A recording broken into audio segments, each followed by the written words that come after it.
जैसा कि आपको पता है, अभी न्यूज़ के चलते बहुत ज़्यादा वॉलेटिलिटी मार्केट के अंदर आ चुकी है और कभी मार्केट 3% या 4% नीचे खोल रहा है, कभी मार्केट 2% ऊपर खोल रहा है। उसके चलते बहुत ज़्यादा पैनिक की सिचुएशन क्रिएट हो चुकी है और उसके चलते लोग काफ़ी ज़्यादा लॉसेस भी कर रहे हैं। तो आज के इस वीडियो के बाद आपको काफ़ी ज़्यादा रिलीफ मिलेगा उस चीज़ के ऊपर और आपके माइंड में ये समझ आ जाएगा, आपको ये क्लैरिटी आ जाएगी कि मार्केट किस तरीके से रिएक्ट करने वाला। तो चलते हैं चार्ट पर और देखते हैं।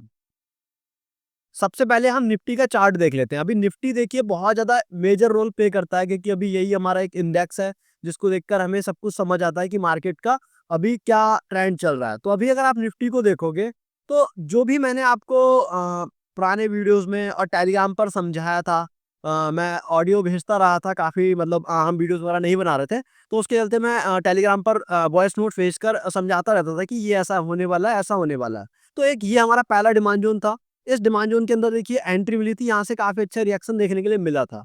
वैसे ही फिर मैंने ये जो रिएक्शन यहाँ से सप्लाई ज़ोन में आने के बाद दिखना स्टार्ट हुआ, तो मैंने पहले ही बता दिया था कि अभी मार्केट यहाँ से नीचे आने वाला है। तो ये हमारा एक डेली का डिमांड ज़ोन था, वो हमारा पहला मतलब टारगेट टाइप था डाउन साइड में कि यहाँ तक मार्केट आने वाला है। और उसमें देखिए मार्केट आने के बाद काफ़ी ज़्यादा अपसाइड मोमेंटम दिखा है।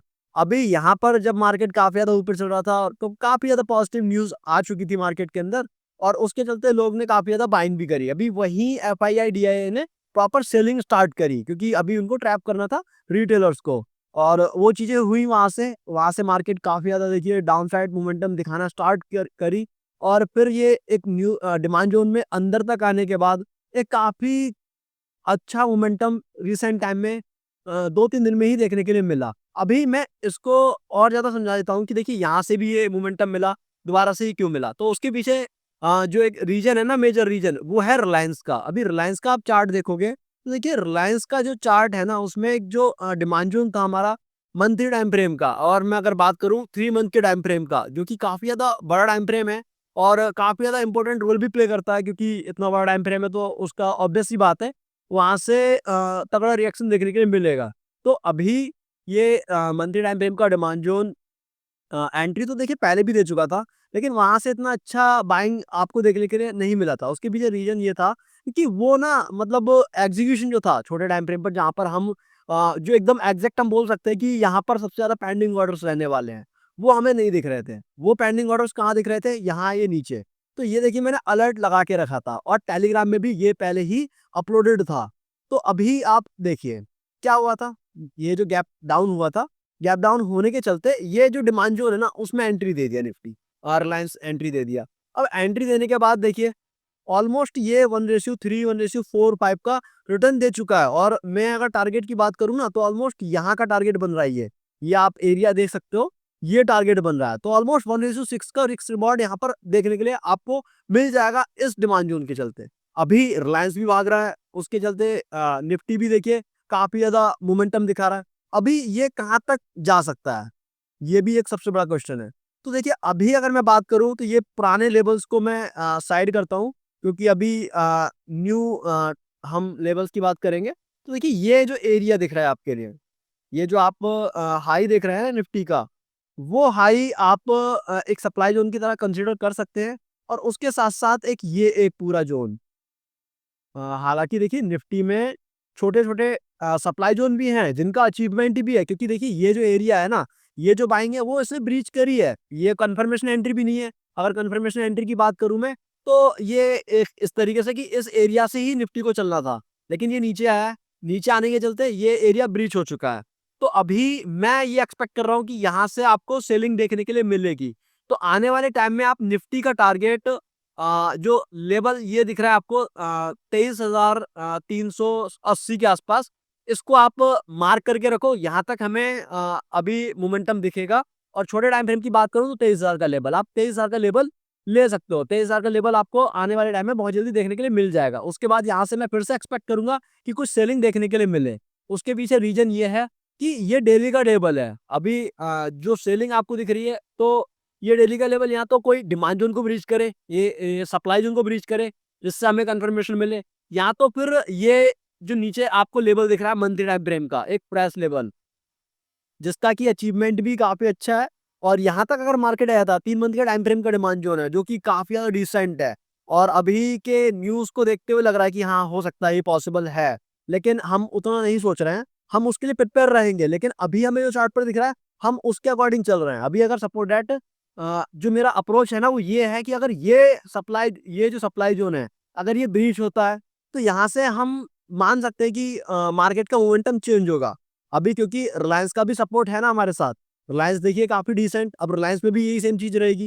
रिलायंस अगर ये एरिया को ब्रीच कर देता है, इस एरिया को ब्रीच करने के बाद एक न्यू हाई बना देता है ना, तो ये जो भी एरिया से रिलायंस चल रहा है ना, ये जैसे सेपरेट एक ये एरिया हो गया, ये डिमांड जोन हो गया और छोटे-मोटे टाइम फ्रेम की डिमांड जोन है। वहाँ से हम कंफर्मेशन ले सकते हैं और ये इसको ट्रेड करते जा सकते हैं एक लंबे टारगेट के लिए। बाकी अगर मैं रिलायंस की बात करूँ ना, तो रिलायंस में अभी मैं पहला टारगेट की बात करूँ तो देखिए कि ये मुझे दिख रहा है, जो कि इंस्टेंटली तो नहीं आएगा, ये बात भी कन्फर्म है। 1500 के आस-पास लेवल आपको दिख रहा है वीकली टाइम फ्रेम पर। अगर छोटे बड़े टाइम फ्रेम पर देखूँ तो मतलब जैसा कि हम बोलते हैं ना, higher time frames always rule, तो 1474 का जो लेवल है ना, वो आने वाले टाइम में आपको दिख ही जाएगा, क्योंकि रिलायंस जो है ना बहुत बड़े टाइम फ्रेम के लेवल से चल रहा है। अगर मैं इस लेवल की टक्कर की बात करूँ ना, जो डिमांड जोन है, तो उसके लेवल की टक्कर का लेवल यही एक ऊपर होगा।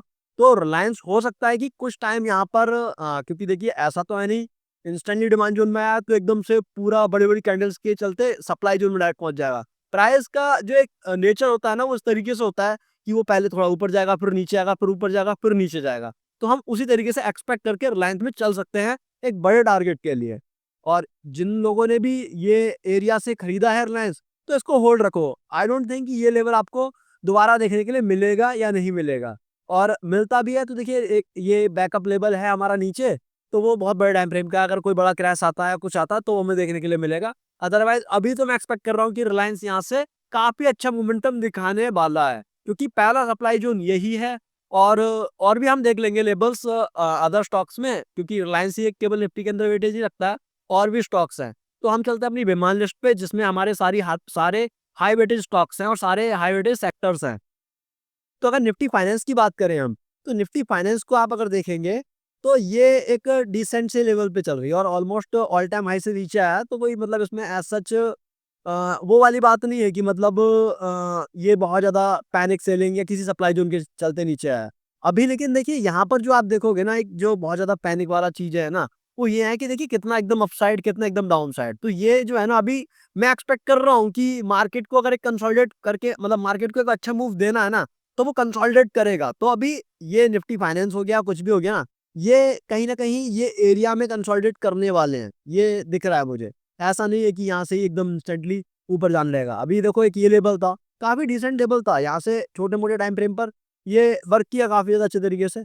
तो अभी अभी के लिए अगर मैं निफ्टी फाइनेंस की बात करूँ, तो निफ्टी फाइनेंस में एज़ सच कुछ रोकने के लिए तो दिख नहीं रहा है। ये बाकी लेवल्स हैं, तो ये थोड़ा बहुत कंसोलिडेट करेंगे, रोकेंगे प्राइस के लिए। और निफ्टी फाइनेंस ठीक-ठाक है, मतलब इसमें कोई एज़ सच डरने वाली चीज़ नहीं है।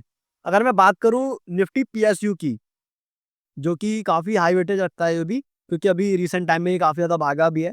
तो देखिए ये ना मतलब वीकली टाइम फ्रेम पर देखोगे तो ये कोई गार्बेज से एरिया से चल रहा है और यहाँ कोई एज़ सच इतना ज़्यादा तगड़ा मोमेंटम भी नहीं दिख रहा है, जितना कि जैसा कि हमने रिलायंस में देखा या निफ्टी में देखा, यहाँ एज़ सच कोई मोमेंटम भी नहीं दिखा है। तो मैं एक्सपेक्ट यहाँ पर यही करके चल रहा हूँ कि ये जो आपको लेवल दिख रहा है ना 5255 से लेकर ये जो लेवल दिख रहा है, इस एरिया में निफ्टी पीएसयू आ जाए, तो इसके जो सेक्टर के स्टॉक्स हैं, वो भी काफ़ी डिसेंट तरीके से भागने लगेंगे। और ऐसा नहीं है कि ये सेक्टर अब बहुत ज़्यादा लो दिखाने वाला है, क्योंकि अभी क्या ही नेगेटिव दिख रहा है आपके लिए ऐसे सेक्टर्स में। बैंक अच्छा परफ़ॉर्म कर रही हैं और सब कुछ अच्छा चल रहा है, वो चीज़ पे तो हमें फ़ोकस ही नहीं करना है, हमें चार्ट पे फ़ोकस करना है। चार्ट हमें दिखा रहा है कि डिमांड ज़ोन है, तो उसका मतलब यहाँ से अपसाइड मोमेंटम दिखेगा। और देखिए नीचे जो आ रहा है ना, ये कोई सप्लाई ज़ोन बनाता हुआ नहीं आ रहा है हायर टाइम फ्रेम पर। तो यहाँ से बूम भी आपको तगड़ा ही देखने के लिए मिलेगा, ये बात भी कन्फर्म है। तो जो वैल्यू आपको पीएसयू के स्टॉक्स में दिख रही है ना, उस पर आप टिके रहो, ये लेवल आपको दिखेंगे और back to back demand zone है। तो ये तो मैं एक्सपेक्ट कर ही नहीं रहा कि ये कोई ज़्यादा आपको डाउनसाइड मोमेंटम दिखाएगा। निफ्टी पीएसयू को आप अपने रडार पे रख सकते हो। बात करें हम बैंक निफ्टी के बारे में, जो कि मतलब डिसेंट सा मतलब वेटेज रखता है निफ्टी के अंदर, तो इसके ऊपर तो कोई बात ही मतलब नहीं है। लेकिन अगर मंथली टाइम फ्रेम पर आप देखोगे ना, तो अभी अभी के लिए देखो ये कैंडल है, ये कैंडल यहाँ से मोमेंटम दिखाई है, तो छोटे-मोटे लेवल्स यहाँ पर होंगे।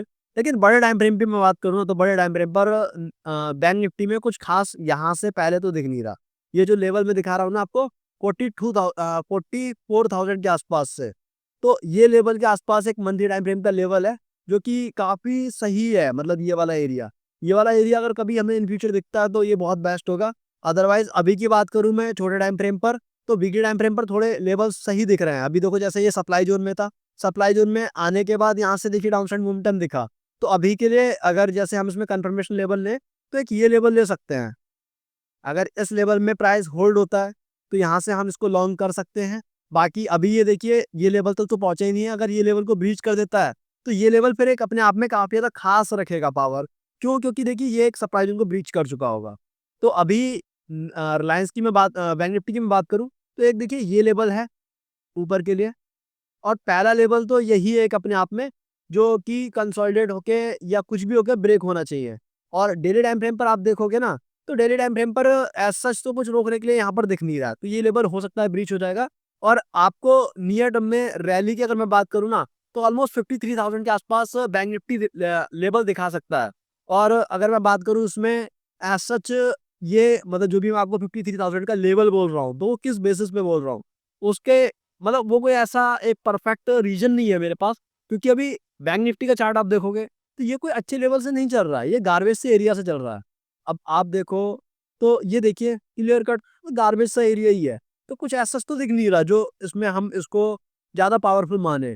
तो बैंक निफ्टी हो सकता है कुछ इंडिकेट कर रहा हो जो आने वाले टाइम में हमें समझ आए।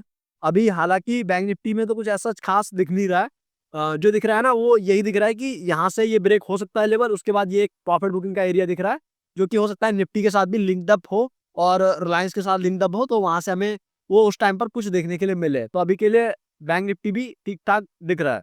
अगर मैं बात करूं इसके कुछ हाई वेटेज स्टॉक्स की जैसा कि एचडीएफसी बैंक, तो एचडीएफसी बैंक का चार्ट आप देखिए सिंपल वही सेम प्रिडिक्शन आपको यहाँ पर भी दिख रही है। अभी हालांकि लास्ट टाइम मैंने एचडीएफसी बैंक के ऊपर भी एक परफेक्ट नोट लिख के डाला था और काफी मेजर स्टॉक्स के ऊपर नोट लिख के डाला था कि जब ये उस पॉइंट ऑफ टाइम की बात है, वो पुरानी बात है, लेकिन वहां से देखिए वही सेम चीजें फॉलो हुई है।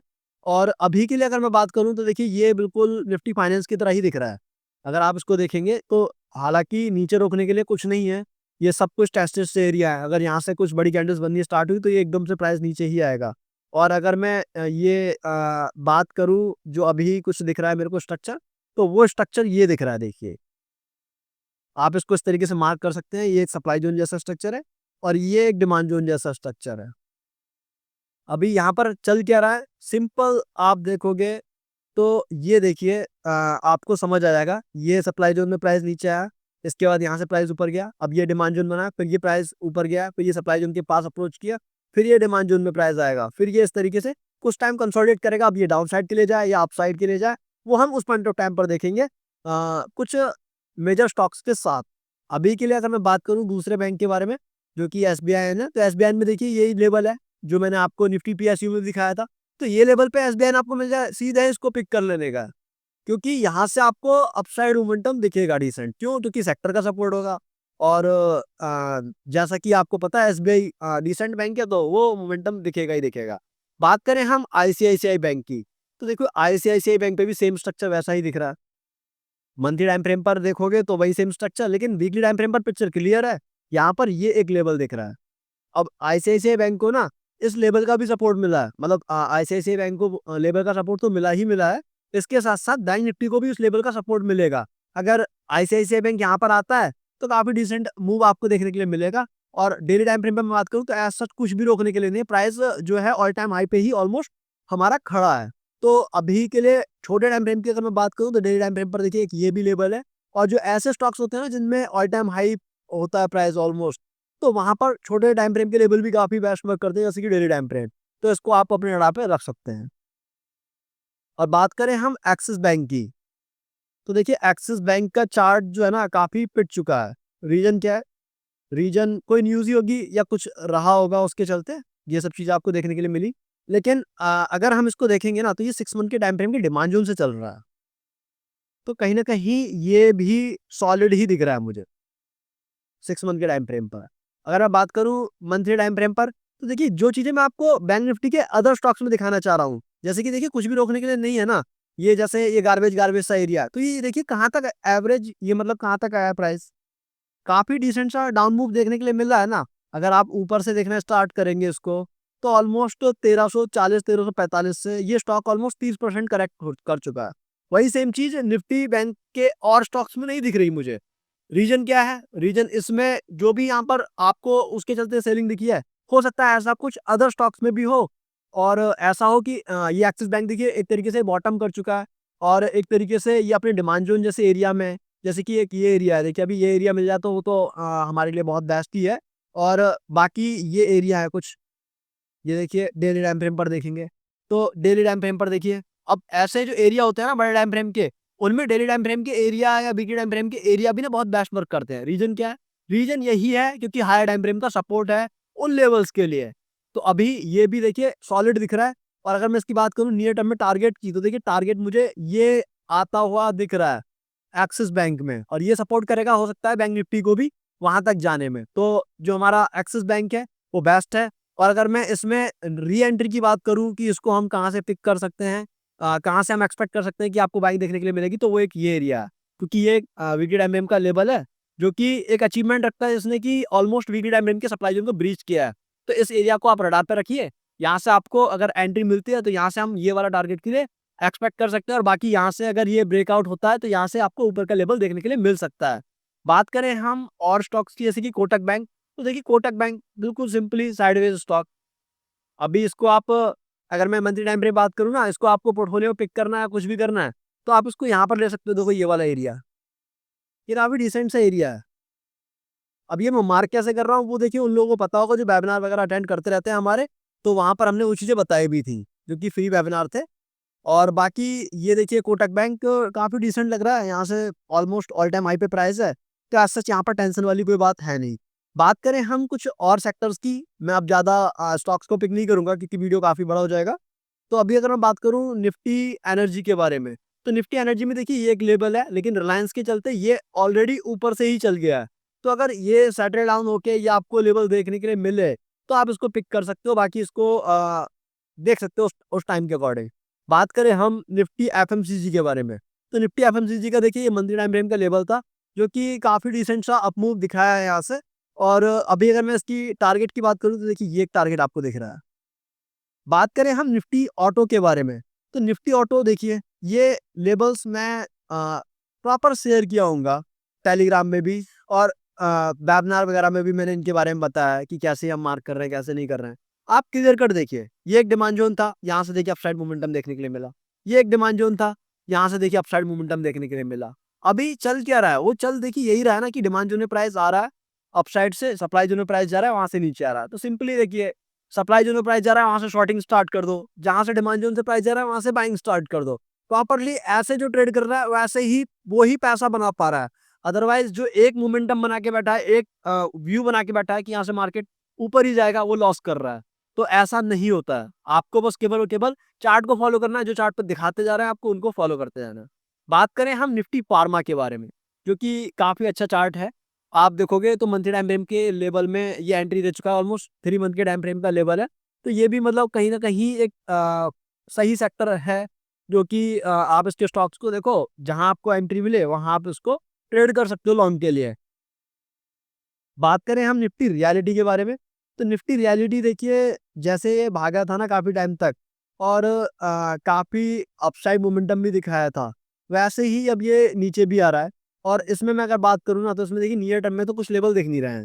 तो निफ्टी रियलिटी से सेक्टर रोटेशन के चलते आप ना इसको अवॉइड कर सकते हो। बाकी तो ये आपको जो 694 के आसपास लेवल दिख रहा है वो लेवल आपको देखने के लिए मिल जाएगा। अब देखो एक चीज और आपको मैं दिखा दूं, जैसे ये जो भी वीक में सेलिंग हुई है ना, वो देखिए यहाँ पर आपको बाइंग नहीं दिखी है। क्यों नहीं दिखी है? यहाँ पर गैप डाउन हुआ, ये गैप डाउन के बाद थोड़ा बहुत ये जो मार्केट के मोमेंटम के चलते थोड़ा बहुत ऊपर गया, फिर उसके बाद कहीं ना कहीं वही ऑलमोस्ट खड़ा है। रीजन वही है क्योंकि इसका चार्ट सपोर्ट नहीं कर रहा है इसको।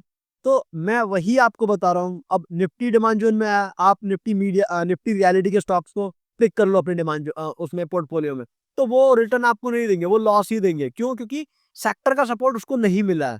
अभी जैसे सेक्टर्स को सपोर्ट मिला, आप देखो निफ्टी मेटल को देख लो, निफ्टी मेटल के सभी स्टॉक्स को देख लो, हाई वेटेज स्टॉक्स को 4-4%, 5-5%, 6-6% का रिटर्न दिए। रीजन क्या? रीजन देखो ये मंथली टाइम फ्रेम के डिमांड जोन में एंट्री दी है, मंथली टाइम फ्रेम के डिमांड जोन में एंट्री दी है, उसके साथ साथ वीकली टाइम फ्रेम के लेवल में एंट्री दी है, और उसके साथ साथ डेली के जो होता है परफेक्ट संगम यहाँ जो बन रहा है उसमें एंट्री दी है, और देख लो रिजल्ट्स आपके सामने है। मैं बात करूँ ना निफ्टी मेटल की, तो ये वाला लेवल ना आने वाले टाइम में दे सकता है, 8,900 का लेवल जो है बहुत जल्दी दे सकता है। बाकी स्टॉक्स के साथ आप इसको कोइंसाइड करके ट्रेड करो, सिंपल। अब ये ऐसा भी नहीं है कि एकदम से मैंने बोल दिया तो आप इसका कॉल खरीद लो, पुट खरीद लो। सिंपली प्रॉपर प्राइजेक्शन के अकॉर्डिंग करो, चीजें आपको समझ आएंगी। मैं बड़े व्यू की बात कर रहा हूँ कि आने वाले टाइम में, महीने 2 महीने में, वो चीजों की बात कर रहा हूँ, ये नहीं कि कल क्या होगा। हालांकि मैं बात करूँ निफ्टी कंजप्शन की, तो देखो निफ्टी कंजम्पशन सिंपल, जो एक प्राइस नीचे था ना बिल्कुल चेंज हो गया। अभी जो वेबिनार देख रहे हैं उनको पता है क्या डिमांड जोन क्या सप्लाई जोन, और जो मुझे पहले से फॉलो करते आ रहे हैं उनको पता है, और जो मेरे स्टूडेंट्स हैं उनको तो क्लियर कट समझ ही है, उनको पता ही है कि क्या कैसे चल रहा है। तो अभी देखो डिमांड जोन में एंट्री दिया, एंट्री देने के बाद क्या आपको अपसाइड मोमेंटम देखने के लिए मिल रहा है। स्टॉक तो देखो इसके, ये देखिए, ये डिमांड जोन था, डिमांड जोन में एंट्री मिली, क्लियर कट कितना परसेंट स्टॉक ऊपर गया वहां से। तो ऐसे ही ये अदर लोगों के लिए पैनिक जैसी सिचुएशन है, हम जैसे लोगों के लिए और प्राइस एक्शन ट्रेडर के लिए वो एक अपॉर्चुनिटी है। तो अपॉर्चुनिटी के तरीके से सेलिंग को देखो, ना कि इन चीजों के तरीके से। बात करें निफ्टी मीडिया, जो कि मतलब काफी ज्यादा डाउन साइड ही दिख रहा है, उसके पीछे रीजन ये है कि देखिए ये जब भी चलना स्टार्ट होगा ना, तो ये काफी डिसेंट सेक्टर बनेगा। क्योंकि देखो यहाँ पर ये सप्लाई जोन टेस्टेड है, ये सप्लाई जोन टेस्टेड है, ये सप्लाई जोन टेस्टेड है, एक प्राइस सप्लाई जोन यही है, जो कि कोई खास अचीवमेंट रखता भी नहीं है। तो ये अगर जब भी चलना स्टार्ट होगा तो वो उस पॉइंट ऑफ टाइम पर बात की जाएगी। बाकी इसमें जो मेन बात मैं आपको बताऊं ना, जो हाई वेटेज स्टॉक्स हैं वो डिमांड जोन में नहीं आए, लेकिन जो लो वेटेज स्टॉक्स हैं वो डिमांड जोन ऑलरेडी टच कर चुके हैं। तो वो रॉकेट जैसी सिचुएशन बना के बैठे हैं, जब भी ये सेक्टर चलना स्टार्ट होगा ना, वो स्टॉक्स बहुत ज्यादा डिसेंट मूव देने वाले हैं। तो निफ्टी मीडिया पर आप नजर रख सकते हो, मैं बहुत टाइम से बोलता आ रहा हूँ। तो अब हम क्विकली समझ लेते हैं कि मार्केट का व्यू कैसा है। देखिए मार्केट जो है काफी डिसेंट दिख रहा है ये जो सेलिंग के बाद, क्योंकि रिलायंस का सपोर्ट हमें मिल चुका है, और कुछ मेजर हाई वेटेज स्टॉक्स का भी और कुछ सेक्टर्स का भी सपोर्ट हमें मिल चुका है। तो नियर टर्म में मैं एक्सपेक्ट कर रहा हूँ कुछ कंसोलिडेशन हो, कंसोलिडेशन के बाद मार्केट थोड़ा बहुत अपसाइड मोमेंटम दिखाए, फिर सप्लाई जोन में जाए, और सप्लाई जोन में जब जाए वहां से हम उस तरीके से कब रिएक्ट करें। तो अभी हम मार्केट को यहाँ से सॉलिड मान सकते हैं,